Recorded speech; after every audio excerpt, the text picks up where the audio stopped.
Angle shooting in Daytona, hand reviews from Orange City, and reflections on a double-board bomb pod tournament. Greetings, humans. I'm Joey Pigtails, and this is vlog number 40. We've got some things to talk about.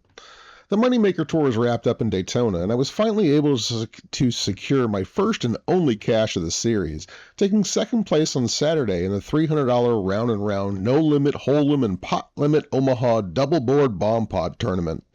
My brain has been in a blender for the last few days thinking about this, and I'll share those thoughts, including strategy concepts, after the hand reviews.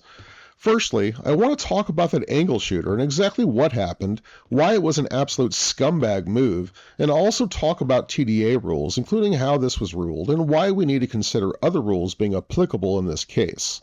I want to preface this conversation with the fact that poker is mental warfare, and psychology and mind games and speech play are all tools we use to try and make money at this game.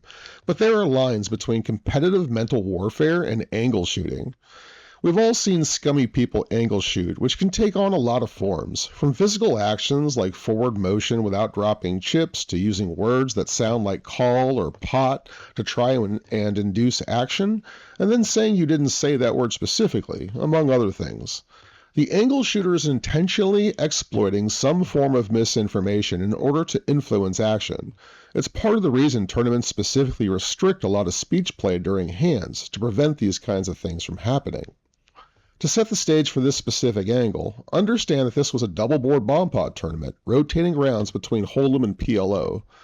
Hold'em being obviously no limit to the bet sizing, and pot limit placing a cap on bets at what's in the pot. Now in the PLO rounds, if a player verbalizes pot, they're committed to betting the exact amount in the pot. However, in no limit Hold'em, the word pot is virtually meaningless. It isn't a legal bet, but it does imply you are betting. If you say pot, the dealer is supposed to wait for you to clarify your actions or physically put the bet out. The dealer should not announce how much is in the pot or otherwise influence the action, but that's not a big sticking point here.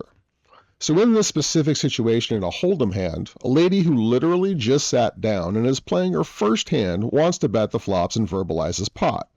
A young kid at the table then speaks up and says, "Pot means you're all in." I watched as a look of dejection came over her face that transformed into understanding and acceptance, and she moved her chips forward all in less than 2 seconds. I immediately spoke up and said, "Hold the phone. Pot is not a legal bet. It does not mean you are all in. The information you received was wrong, and you can bet whatever you want." The floor ends up getting called, we explain everything, and the ruling was that she was all in only because she had moved her chips forward during the exchange. I tried to explain the verbal back and forth, but the ruling was made. I understand why the ruling was made this way. Many TDA rules are written with very clear-cut verbiage and hard lines. I don't disagree with it fundamentally by the book, but I don't like not taking that speech that influenced action into account. So you can guess what happens next. The kid who told her she had to go all in jams when it's folded to him, and everyone else folds. The kid has a set of kings on one board and an overpair on the other. The lady has the other king and is drawing dead on both boards, and the kid scoops the pot. I questioned this kid afterward because I wanted to know for sure before I called it out. Did he intentionally angle this lady, or was he just ignorant of the rules himself? I was a little taken aback when the kid openly admitted to the angle and also seemed to be proud of it. These kinds of situations are really touchy, but at the end of the day, this scummy behavior must be addressed. And since he's a kid, maybe he'll learn from this and grow to be better. Or maybe he won't.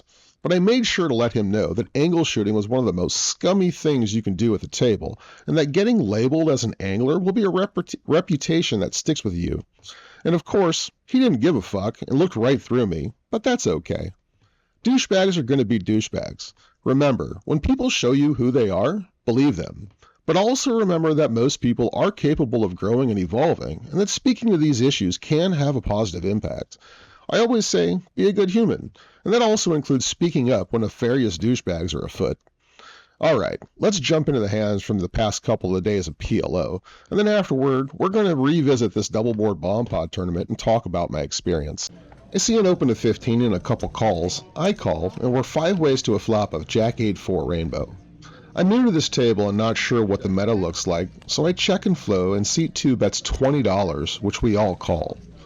With the 7 of spades on the turn, I drill the nuts, but I'm not blocking that flush draw. I lead for 125 for value, seat 2 calls, and Tony and seat 5 Hollywoods for a minute before folding. The river is the jack of clubs pairing the board, but not bringing in that flush. First to act, I bet 125 of my remaining 350. Missed flush draws that had a jack will call here, and sometimes lower straights too. My opponent now jams on me. I thought for a bit about the action and the way it went down. This opponent bets small on the flop, which could be a small set that filled up, but it could also be a missed flush draw looking to pull a bluff, or one of the value hands I'm ahead of that I mentioned earlier. I've put myself into a box here with a small bet. Tell me, what are you doing if by some weird set of circumstances you find yourself in this spot? Is this a bet fold? I decide there are too many hands I beat and stick my money in to get the bad news. 8's full of jacks. A couple hands later we have a bomb pot. I've got a strong pre-flop hand, and flop a nut flush draw and a gutter on bottom. Seed 4 leads for 100, Tony and seed 5 pots it to 420, seed 6 jams, and fuck me man, I hate having 3 hearts, but with this betting, if I hit that bottom board, I more than double if the rest of these guys are feeling froggy too. I rip it, seat 2 jams, and seat 4 is all in too. Alright. The dealer gets the 73 pots right and rips out the boards, giving me that flush on bottom, but also pairing the board. Everyone else in the hand ends up with a boat on my board and something on the other too, so I end up getting scooped again. Nope. Stop. I sort of felt my vibe was off a bit walking into the room on this Sunday evening, but I was there and decided to play anyway. I don't really believe in the irrational superstitions that most people hold, but I took this 15 minutes of poker mayhem as a sign that I need to just go back home and get a good night's sleep, and head back to Orange City tomorrow. Which is exactly what I did. It's now Monday afternoon, and it's bomb pot time, baby. I flop a set of 5s on the bottom board here. We aren't usually too excited about bottom set, but having a king in hand and seeing a 9 on the other board mean I'm probably ahead on that board right now. Not seeing any other hearts in my hand or the other board sucks though. AE now jams for 112 bucks. I call, and Larry makes the call too. I boat up on the turn and pick up a diamond draw on top, and I check since we're heads up in a dry side pot. I'd be betting the shit out of this if we were multi-way, or if there was a big side pot. The rivers are clean, and we both check and chop AE's money up. Here's a great learning opportunity. I flop a nut flush draw on top and a pair on bottom. Note there is a king on each board. A lot of people will bet this flop, but we usually want more than this or to get to the turn to flesh equities out a bit more. I check, and it's check through. I pick up equity on the turn and see a bet of $100 from seat 3. I'm not ready to fold yet, so I put out the call and seat 2 calls as well. The river cards don't change my hand, but do change the boards more. I'm lucky to be in position here and see both players check. I should have found the courage to fire this spot as I think they both would have folded, but I check it back and end up taking the bottom board with 2 pair. Look at that hand, isn't it pretty?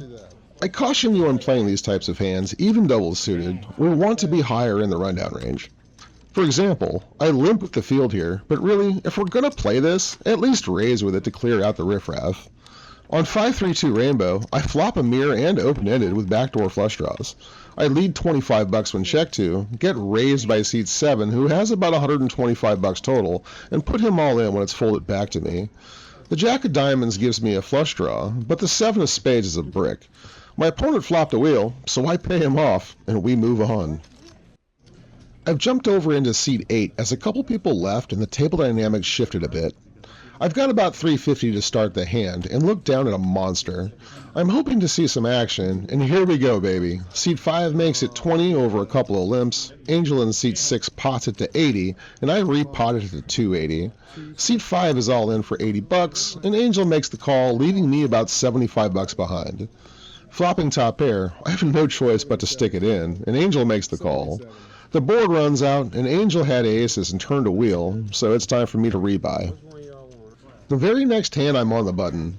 The 5 of clubs is exposed pre-flop, which is important. With 2 limps to Angel, he pots it to 30 bucks. This hand is admittedly marginal, but I have the button, and I just got stacked, so cut me some slack, okay? We go 6 ways to a flop of 9-6-5-2 spades. It's checked around to Angel, who snap pots it to 180. He's repping a combo draw or a made hand, but he just had aces. Could he possibly have them twice in a row here with a nut flush draw? I'm feeling stubborn with top two, a gut shot, and a spade blocker, so I call, and it's folded around. Look at that turn card. Bingo, baby.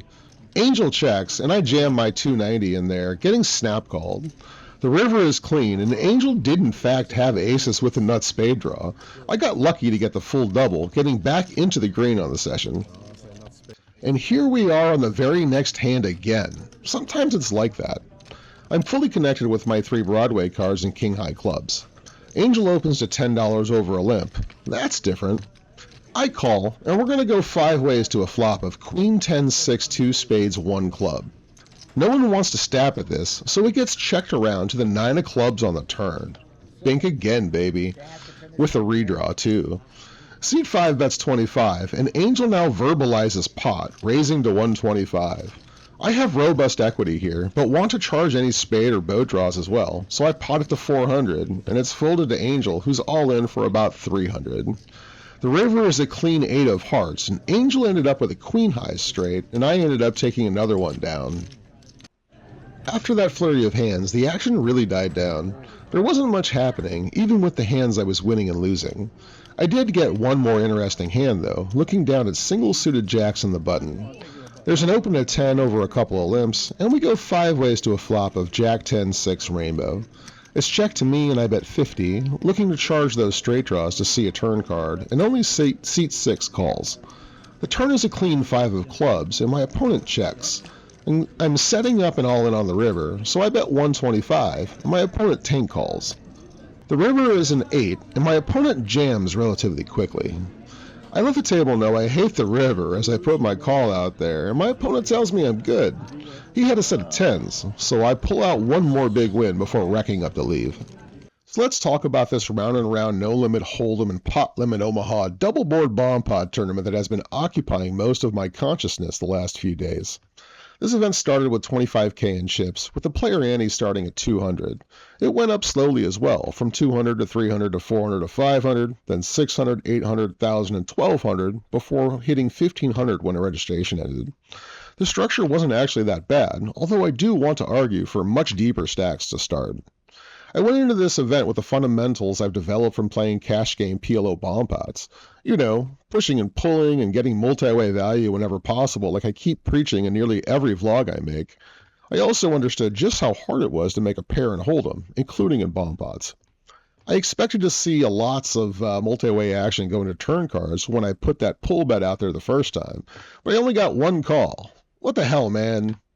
What I was seeing in these hands was quite different than my expectations, and also quite polarized. Early on, before the first break, I saw numerous bet and take it flops, and I saw numerous heads up all-ins on the flop.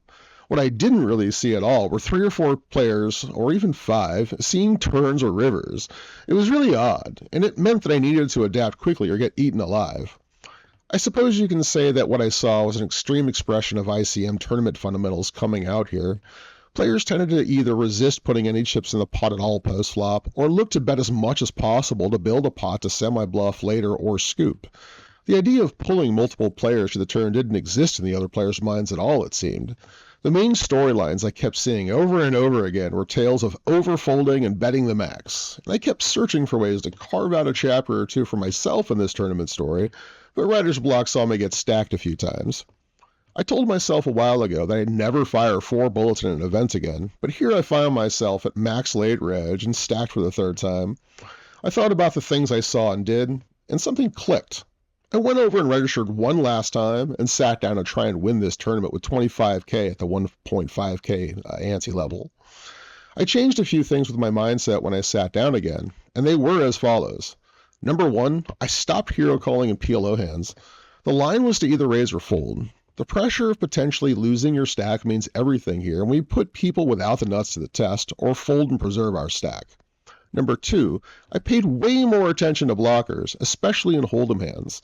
This came up numerous times during the final 5 or 6 players, where heads up we find that top pair on one board can still be enough to take half the pot. Yes, a lot of times we take a huge risk calling a pot-sized bet to only get half of the pot back, but as discussed, players are incentivized to bluff way more than in cash games, and if you can read the storylines that they are telling and make some of those calls correctly, you show them that you aren't the guy to try and bluff. You become their "this fucking guy right here," and then players tend to avoid you and let you get away with murder as their continuation shift to nuttedness. Number 3, I hyper-focused my attention on looking for physical tells and reviewing action in my head when I saw showdowns. I know, this should seem obvious, right? Pay attention, correlate, and adapt. So what the hell have I been doing all along? It's amazing what you see when you open your eyes and look. Posture changes, the way people put chips in the pot, choosing to verbalize a bet or push chips forward, both of which people have been doing differently. I also noticed who was watching me intently when they weren't in hands, and who wasn't paying attention while also understanding what that implies about their actions. I wish I could give you all some concrete strategy to employ in these bomb pod tournaments, but honestly, I'm still trying to figure that out myself. We can assume that players taking an action other than folding means some sort of equity somewhere. So when you look at the 2 or 4 cards in your hand and the 6 cards on the boards, you can usually put together a good portion of that puzzle. Combine that with the live tells and frequencies you've noticed, and the fact that applied aggression wins pots, well, the risk profiles take shape and we find places to bet. So yeah, in regards to bomb pot tournaments, I'm now way more confused than I was before, but I sure am looking forward to the next one. Thanks for stopping by and listening to me ramble. I'm Joey Pigtails, and I am transparent, reminding you to be a good human.